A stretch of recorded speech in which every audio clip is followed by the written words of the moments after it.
Customer states my oil light came on. 2006 Silverado 4.8. Located on the backside, there lies the pressure switch. Super common, but after some testing it checks out fine. This is my setup to get it out without removing the intake.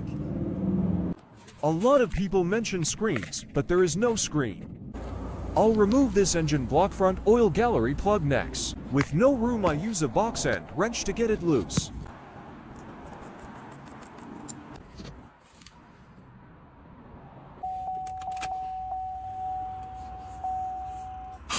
Oh crap moment, I turned it off immediately.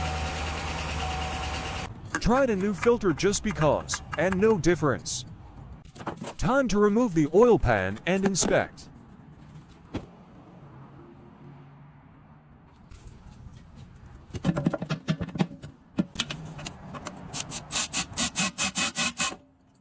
Looks clean with small metal, everything is pointing to the oil pump.